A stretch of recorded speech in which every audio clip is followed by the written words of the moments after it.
It all began 7 years ago. But in all that time, I never mustered enough courage to pen this down. Today, I've finally decided to write it, and I hope I can finish it with my sanity intact. The sanity I've gained at the cost of losing everything. My family, my friends, my health, my home, and the love of my life. I want you to know that this is not a catharsis story from a recovering addict of antidepressants. All this time in these 7 years, I've tried very hard to forget my past. But now, as I start to write this, it's the only time I'm to remember it all, exactly as it happened. Some fragments of memory are vivid, as if it happened only yesterday. But some of them did successfully get misty with the effort to forget. The day it all started, the sun shone far ahead on the wide-stretched roads of California. The sharp turns ahead and the swaying birds overhead have always been my favorite. I glanced at the scrub jay in front of me, gleefully prancing in the air. I wish I could live somewhere here, so I could enjoy the ocean where the horizon blends in with the sky. The scene looked serene and calm as the ocean nearby made the sounds of crashes on the mountains. The Cabrillo Highway extends up and connects Half Moon Bay to Watsonville, where I grew up with awe in my heart. The kind of wonder that normal people just can't comprehend. I've been screaming my lungs out since childhood that a part of my heart belongs in Half Moon Bay. This town is something that has contained me. My father used to take me to those long office visits with him, where I would hold his coat, running after him like a kitten. I deeply want to feel that vibe again, but it's almost like the sea has consumed all its saltiness. The feeling of wet sand on my wriggly toes, and also my dad, who happened to live only 42 years. Maybe it's his grave that pulls me towards that city. Well, who knows? 12-year-old me, raised by my half-Hispanic, half-American, alcoholic mom, decided we had nothing left there. Not once was I taken back, and my heart still bleeds for a longing. Seems like something belongs there that's mine. I cruised down the road, crossing the Pelican Rock. My eyes started to well up at the thoughts of my past life. My mom used to say, "Be happy in this moment." How? I wondered. My heart started to sink. I clicked the phone lying on my passenger seat and took a 5-second glance at all of the mirrors, just like my driving instructor had told me 5 years ago. I saw a black sedan following my lead, not too far away. I gripped the steering wheel, whose leather cover was now scraped off, more firmly to make a turn. The GPS of my phone said that I'm still 30 minutes from home, and the muscles on my shoulder drew tight at the mere thought of returning. My legs shook restlessly as I felt a part of me leaving my body. I heard someone whisper, "Charlotte." I frowned, checked the mirror again, and ignored it. The sky in front of me was now turning purple, blending in hues of cotton candy pink, like the one I used to devour as a child. "Charlotte Hathaway." A stronger, closer whisper. I looked around and checked my rearview mirror. Black sedan is still behind me. Sweat popped on my eyebrow and it shimmered every time the sun rays made their entry. Everything around me unexpectedly fell silent and vacant. My throat, my mouth, began to dry. I wanted to say something, but nothing came out of my mouth. I rubbed my temples anxiously, quickly rolled down the windows to see if I could hear anything. No sound. I checked the rearview mirror again, and the black sedan seemed closer. Apprehended, I gulped on thin air, trying to consume and stay in touch with what was happening around me. I tried to choke back the fear that filled my throat. I felt as if I was entering a trap, like a prison cell, its latch falling into place. "Speed up the car," I heard again, the whisper brushing against my neck, the air trickling down my spine. The bridge in front of me swayed, and the accelerator slipped from my feet. I felt as if I had no control over my body. My lifeless legs seemed to be dancing at the commands of my voice. I felt suffocated, my rib cage drawing in close, gasping for air with an open mouth. My eyes focused forward towards the end of the road that dwindled steeply. I could taste the salt in my mouth, the kind of salt that ocean water has, only to realize it was blood. I was biting my lip like a stray dog. I put my foot on the gas, pressing it as hard as I could. "Speed up, speed up." The voice turned deeper and grimmer. I felt it was closer than my breath. I felt my eyes turning droopy and heavy. It almost felt like a hangover, the one I'd had last Christmas. I wanted to scream, but it seemed my jaws were locked, grinding on like a mortar and pestle. My eyes shifted to the reverse camera again, trying to make sense of what the driver was doing. I couldn't process anything. My vision was blinded by what seemed like clouds. In a moment, I saw a monster truck driving in front of me towards the road. What seemed like his eyes were, in fact, lights, penetrating deep into my soul. I tried to turn away from it. "Faster, faster," the voice said. I shut my eyes tight until I finally heard a screeching sound on the road. I jolted against the back of my seat. It was too late to take control of the vehicle now.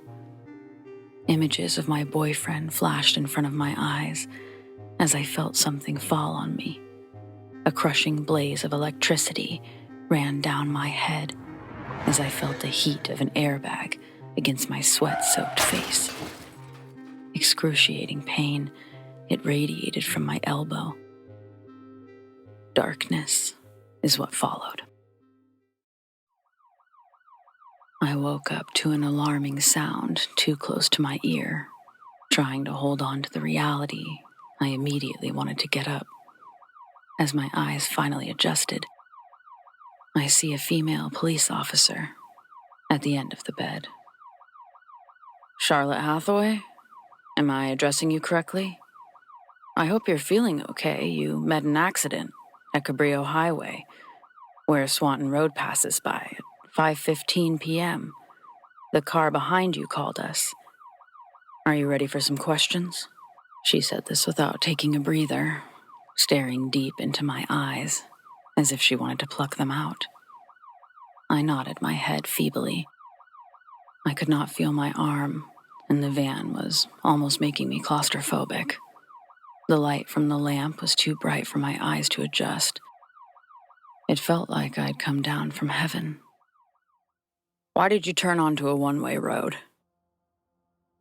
"One-way road?" I frowned at her in confusion, trying to raise my head, which felt like a few pounds too heavy. My head swerved like the tires of my car a few hours ago, making me want to throw up. "I saw a monster truck on this road," I replied, falling back on the pillow. The bed was hard and stiff, fairly uncomfortable for someone who just had an accident. The lady scoffed in disgust. "Monster truck. This girl is seeing things." She fixed her badge on her blue uniform. "I heard someone say my name, asking me to speed up the car, and I did." I closed my eyes, worried about what I had just blurted out. "Ma'am, I hope you understand that we do not have all day. You don't seem all right. I'm referring you to Watsonville Community Hospital and handing you 2 tickets for destruction of public property and speeding. One of those can be waived after we have your medical history. Your vitals are perfectly fine. We recommend the hospital visit immediately. Your boyfriend Max is coming to pick you up, as quoted by him on the phone, she replied, looking deep into my eyes again. Her face looked angry, without reason, despite her failed attempt at being courteous. As we made our way to Watsonville, I had a headache that almost seemed like a curse. Pain radiated from my elbow joint as we reached the hospital. "We're here, Max." I accidentally yelled at him in pain. I could see his slender body and instantly knew he was wearing layers of leather, a leather vest, a leather jacket, and skinny jeans. He was a computer engineer, but fond of bikes and leather. The long visit resulted in nothing. It not only made me upset, but hopeless. Medicines, more injections. Everyone thought I was making up stories of the voices. Someone even suggested acupuncture in some small town in Shanghai, China. Most thought it was an attention stunt, which made me feel devastated. The audiologist did a thorough exam too. All the time and all that energy down the drain. I remember one of the doctors was so casual, he seemed like he was on a picnic, playing with the medical tools. "I would suggest you go to an exorcist," the doctor chuckled after he drew in during the examination. Days seemed to pass by. I would hear the voice sometimes, at the exact same time, in the middle of the night, jolting me from sleep.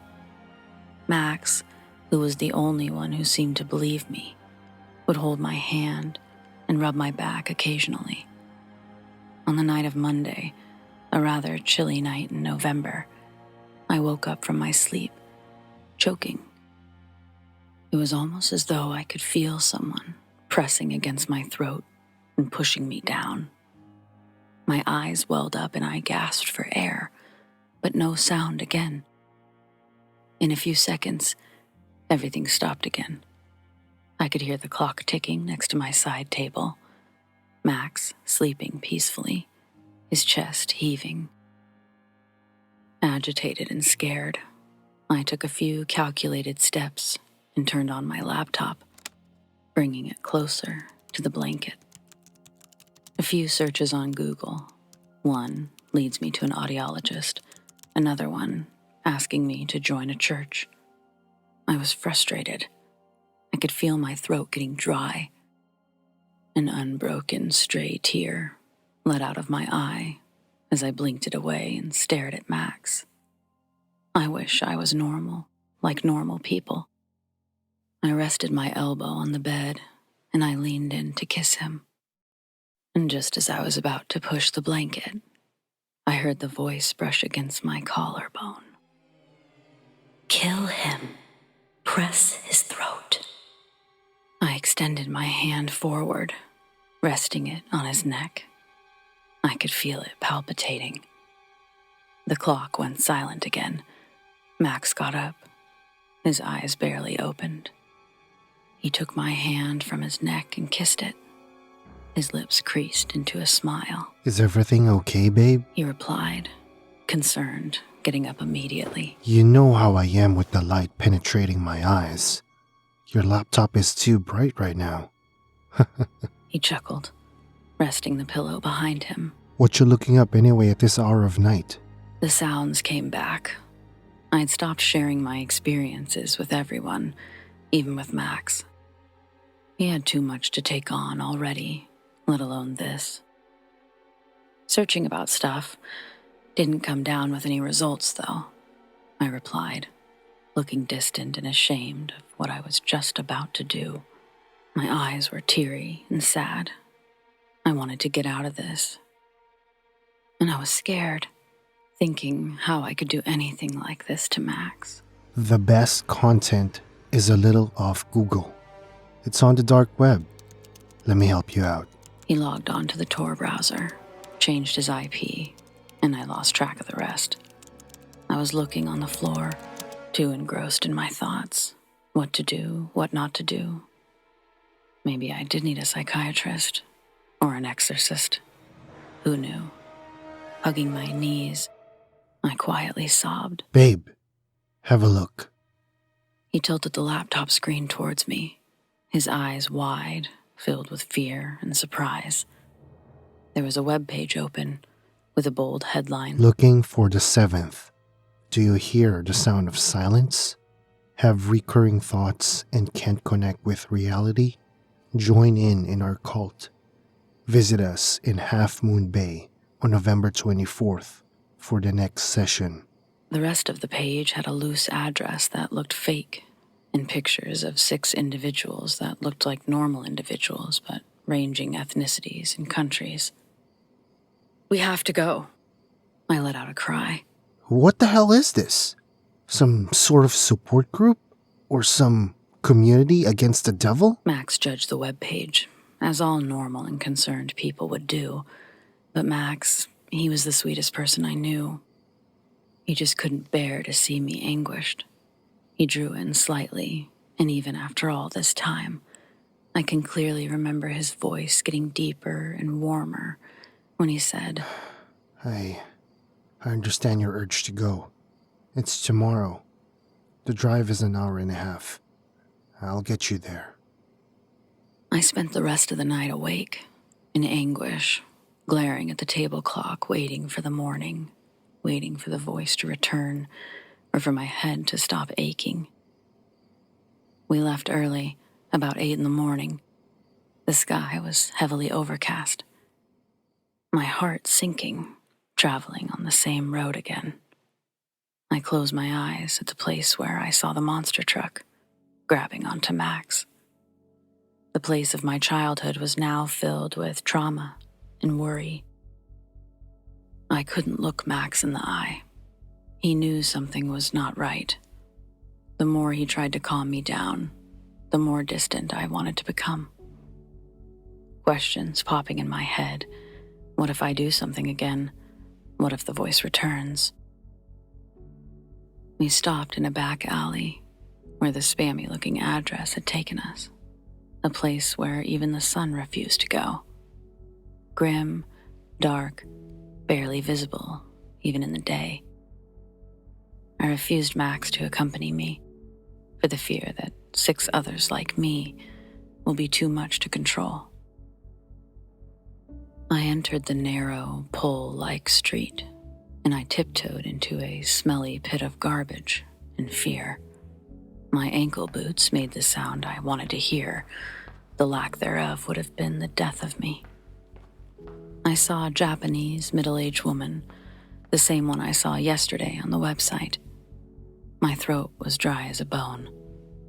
I looked back to see if Max was still there.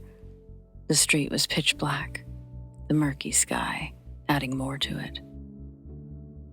Yeah, Itoshihito interview? She said, while giving me a warm smile that did not alleviate the anxiety in the air. I nodded, and she pointed me down to the basement. I climbed down. A table with 6 women centered. A low yellow lamp hanging in between them. I glanced over, and I saw a baby sleeping peacefully amidst the war I was fighting. I sat at one of the rusty-looking chairs, trying to read everyone. Hi, I'm Ava. We will know if you lie, so just say yes or no. Before I could reply, she continued further. Do you not hear anything for moments? See strange things where they don't belong? Have you longed for Half Moon Bay? And she looked to see if I was doing okay and continued. Have you tried to kill someone? I was taken aback by the last one. Have they been spying on me? Is it black magic? My eyes darted from one place to another, uneasy by the intervention and my secret being recited like a prayer in church. I nodded. Pediadrum, a woman said loudly, raising her hands in the air. She is Hathaway. She sees dreams, so we organize these meetings and find the next one. We believe there are only 7, just like everything in the world. We've known each other for 2 months, 8 days, as of today, Ava replied. You will now be with us, so we fight it together. We are a clan, a community. Your family will have to be left behind. She looked indifferent that I tried to attempt murder. What is this? How did I end up here? What are they doing? Reading people by using some sort of tarot cards? I wanted to scream and shout at them, but as scared as I was, something in my stomach made me feel like I belonged. I decided to spend some time with them. It was hard convincing Max, but I didn't see a way out otherwise. Staying in that dusky basement, it was the hardest part of my life. We set up cameras to watch how we act, keeping track of Hathaway's dreams, the Japanese woman. I grew closest to Ava, a half-Russian, half-Jew who knew English and was divorced due to her visions. Her 2-month-old son was living with us. There was Bryce and Warisha, 2 fairly young men, and 5 other women of all ages. Every night, as I lay awake struggling with my insomnia, staring at the tin roof above me, Hathaway would squabble something at 3:17 a.m. I'd instantly get up and decide to scribble it down. What seemed like random noises had a destined pattern to them. I was determined that it would mean something. I got up first thing that morning and decided to share it with the clan. I was saying all of this, Hathaway exclaimed, while trying to make sense of the scribbles. I believe that we all have some rare powers, I replied back, looking at the paper. It's Russian. I bet my grandmother can decipher it, Ava said, making sure everyone could hear it. I'm getting tired of this venture, and I'm sick of having thoughts I don't want. She lives on a small drive on the southern side. We should both go, she further added. We packed a small milk bottle for Asher and decided to drive my CRV, which had been dusting in the alley for a month now. We geared up, adding the location to the maps, and in 15 minutes, halted in front of a farm. I could see old women, far off, plowing on the land. You should go in. I'll be here with Asher, I added, looking at his hazel eyes.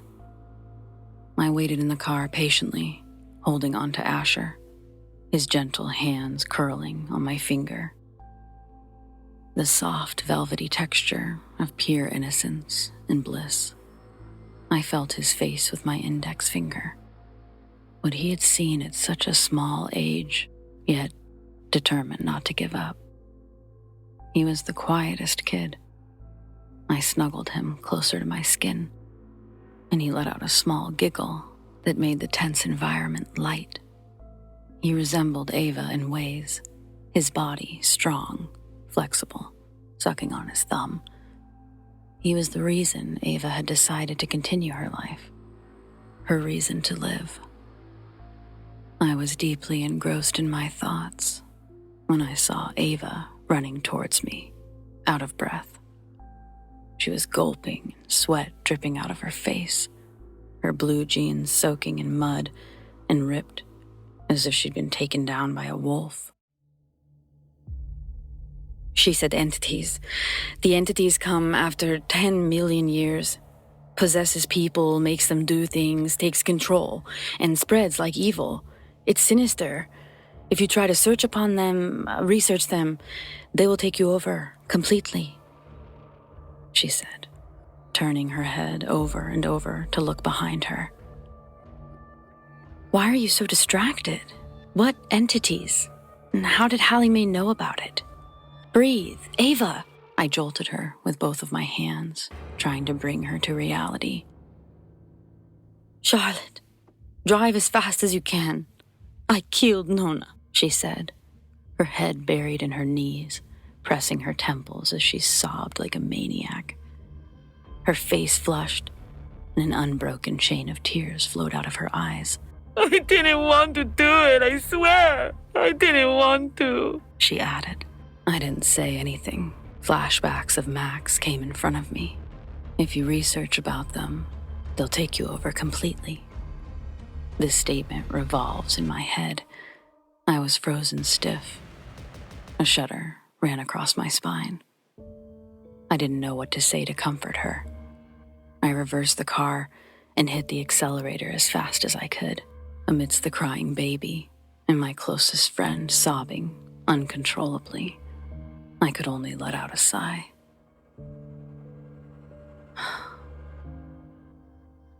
The car started to blow out some smoke.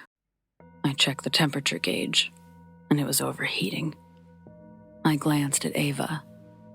It was hard to tell if she'd fallen asleep crying or if she was still sobbing. Her head was hidden between her knees. I'm going to add some water to the radiator, okay, Ava? I'm here for you. I waited for an answer, but nothing. I wanted to inform the rest as soon as possible. No reception down in the basement made this even harder. I took a bottle from the car and I stepped out, glancing over at Asher, who was now peacefully sleeping in his car seat. I added the water and hopped back in the car. As soon as I entered, I saw Ava, her hands around little Asher's neck, his eyes now filled with tears and his mouth opened for air. My reflexes slowed down. I tried to push Ava away from him, but she pushed me out of the car door, which was still ajar. Fuck! Stop! Ava! I screamed. I managed to get in the car again, but it was too late. The boy coughed and it was over. I stared at his lifeless body, which moments ago was my reason for happiness.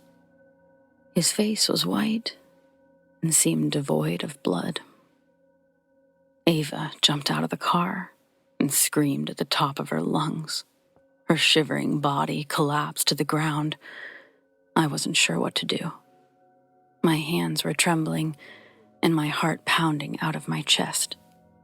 The world seemed dizzy, more than the roller coasters here in Half Moon Bay. In an instant, I decided to run away, get in the car and run away. But she was my best friend. My only friend.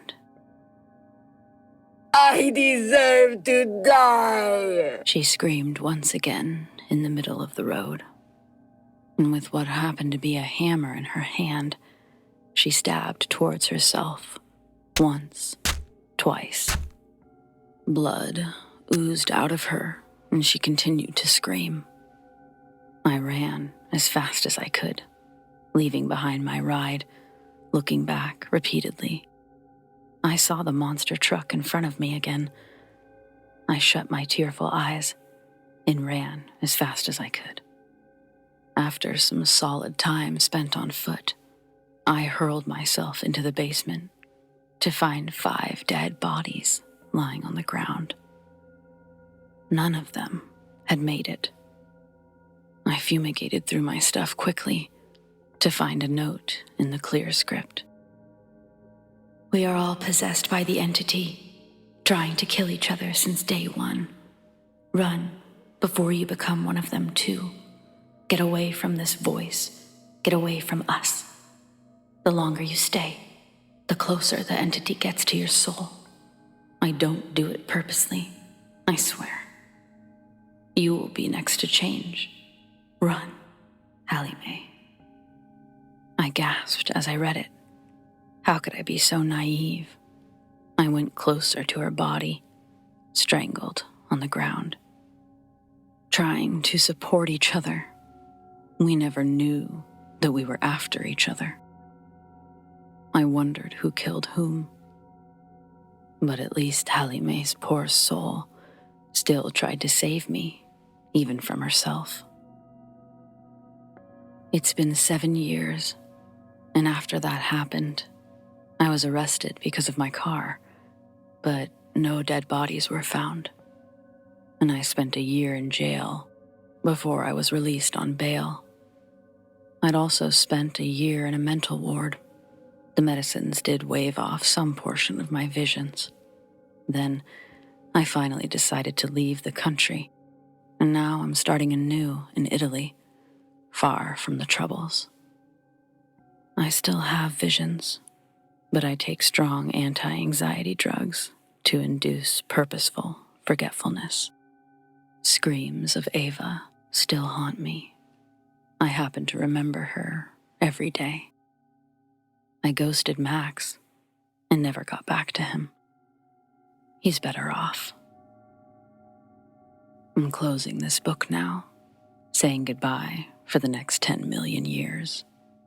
I hope it will help you.